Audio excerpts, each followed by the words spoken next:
कठोपनिषद। प्राक कथन। कठोपनिषद कृष्ण यजुर्वेद की कठ शाखा के अंतर्गत है। इसमें यम और नचिकेता के संवाद रूप से ब्रह्म विद्या का बड़ा विशद वर्णन किया गया है। इसकी वर्णन शैली बड़ी ही सुबोध और सरल है। श्रीमद् भगवद गीता में भी इसके कई मंत्रों का कहीं शब्दतः और कहीं अर्थतः उल्लेख है। इसमें अन्य उपनिषदों की भांति जहाँ तत्वज्ञान का गंभीर विवेचन है, वहाँ नचिकेता का चरित्र पाठकों के सामने एक अनुपम आदर्श भी उपस्थित करता है। जब वे देखते हैं कि पिताजी जीर्ण और शीर्ण गौवे तो ब्राह्मणों को दान दे रहे हैं और दूध देने वाली पुष्ट गाय मेरे लिए रख छोड़ी है, तो बाल्यावस्था होने पर भी उनकी पितृभक्ति उन्हें चुप नहीं रहने देती और वे बाल सुलभ चापल्य प्रदर्शित करते हुए वाजश्रवा से पूछ बैठते हैं, तथा कस्मै माम दास्यसि, पिताजी आप मुझे किसको देंगे।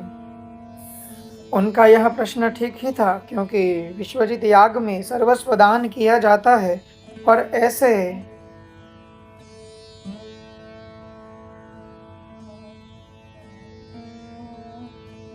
सत्पुत्र का दान किए बिना वह पूर्ण नहीं हो सकता था। वस्तुतः सर्वस्व दान तो तभी हो सकता है जब कोई वस्तु अपनी न रहे, और यहाँ अपने पुत्र के मोह से ही ब्राह्मणों को निकम्मी और निरर्थक गौवें दी जा रही थी। अतः इस मोह से पिता का उद्धार करना उनके लिए उचित ही था। इस तरह कई बार पूछने पर जब वाजश्रवा ने खींच कर कहा कि मैं तुम्हें मृत्यु को दूंगा, तो उन्होंने यह जानकर भी पिताजी क्रोधवश ऐसा कह रहे हैं, उनके कथन की उपेक्षा नहीं की। महाराज दशरथ ने वस्तु स्थिति को बिना समझे ही कैकेयी को वचन दिए थे, किंतु भगवान राम ने उनकी गंभीरता का निर्णय करने की कोई आवश्यकता नहीं समझी। जिस समय द्रौपदी के स्वयंवर में अर्जुन ने मत्स्य वेद किया और पांडव लोग द्रौपदी को लेकर अपने निवास स्थान पर आए, उस समय माता कुंती ने बिना जाने बूझे घर के भीतर से ही कह दिया था कि सर्व भाई मिलकर भोगो। माता की यह उक्ति सर्वथा लोक विरुद्ध और भ्रांति जनित थी, परंतु मातृभक्त पांडवों को उसका अक्षरशः पालन ही अभिष्ट हुआ। ऐसा ही प्रसंग नचिकेता के सामने उपस्थित हुआ और उन्होंने भी अपने पिता के वचन की रक्षा के लिए उनके मोह जनित वात्सल्य और अपने ऐहिक जीवन को सत्य की वेदी पर निछावर कर दिया।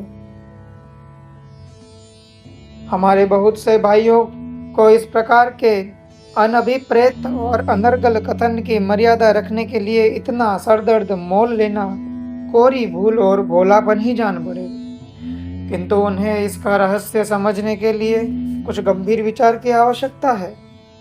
योग दर्शन के साधन पाद में अहिंसा, सत्य, अस्तेय, ब्रह्मचर्य और परिग्रह अपरिग्रह, इन 5 यमों का नाम निर्देशन करने के अनंतर ही कहा है, जाति, देश और काल कर्तव्यानुरोध की अपेक्षा न करते हुए इनका सर्वथा पालन करना महाव्रत है, तथा जाति, देश और कालादि की अपेक्षा से पालन करना अल्पव्रत कहलाता है।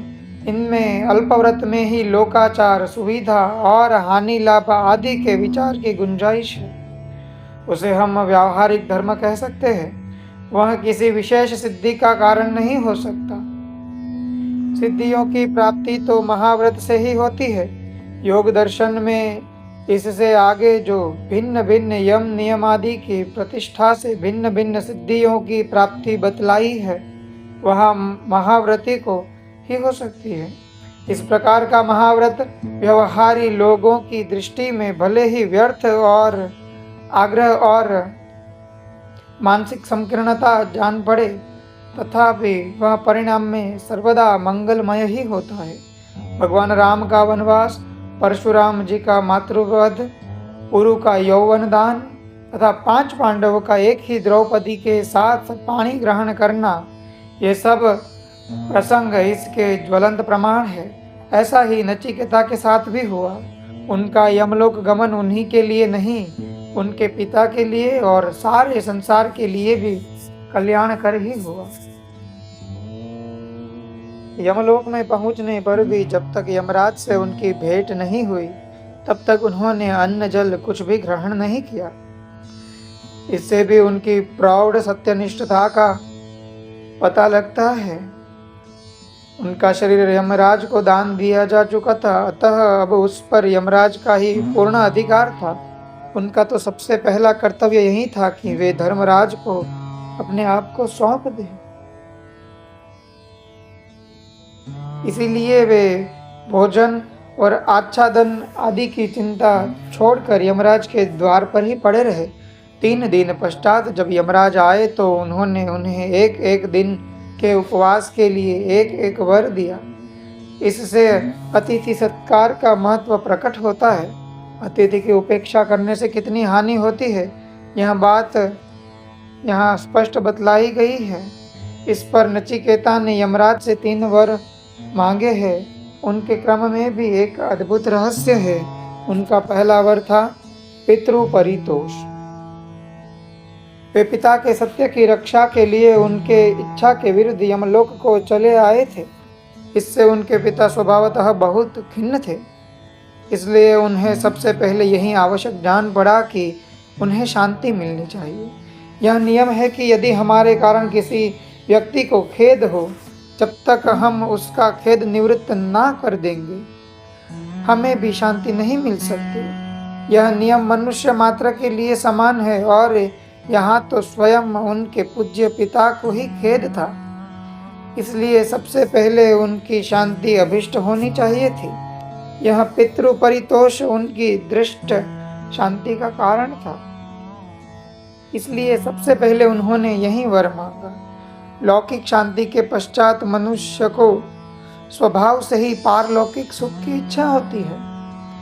यहाँ तक कि जब वह अधिक प्रबल हो जाती है तो वह ऐहिक सुख की कुछ भी परवाह नहीं करता। इसलिए नचिकेता ने भी दूसरे वर से पारलौकिक सुख यानी स्वर्ग लोक की प्राप्ति का साधनभूत अग्नि विज्ञान मांगा। किंतु इससे यह नहीं समझना चाहिए कि स्वर्ग के सुख के वे इच्छुक थे।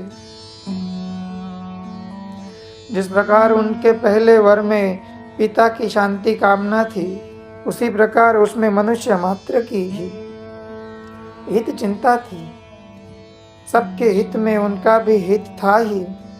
वे स्वयं स्वर्ग सुख के लिए लालायित नहीं थे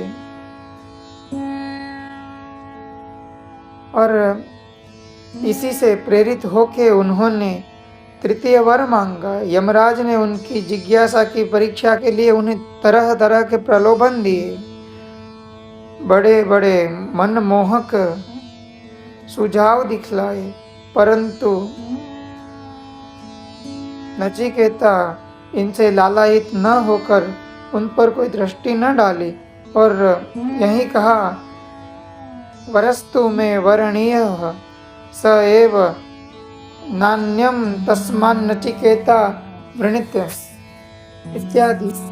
इस प्रकार जब यमराज ने देखा कि वे लौकिक और पारलौकिक भोगों से सर्वथा उदासीन है, उनमें पूर्ण विवेक विद्यमान है, वे शमदमादि साधनों से सर्वथा संपन्न है और उनमें तीव्र मुमुक्षा की प्रच्छन्न अग्नि तेजी से धधक रही है, तो उन्हें उनकी शांति के लिए ज्ञानामृत की वर्षा करनी पड़ी। वह ज्ञान वर्षा ही संपूर्ण लोकों का कल्याण करने के लिए आज भी कठोपनिषद के रूप में विद्यमान है, परंतु उससे विशुद्ध बोध रूप अंकुर तो उसी हृदय में प्रस्फुटित हो सकता है जो नचिकेता के समान साधन चतुष्टय संपन्न हो।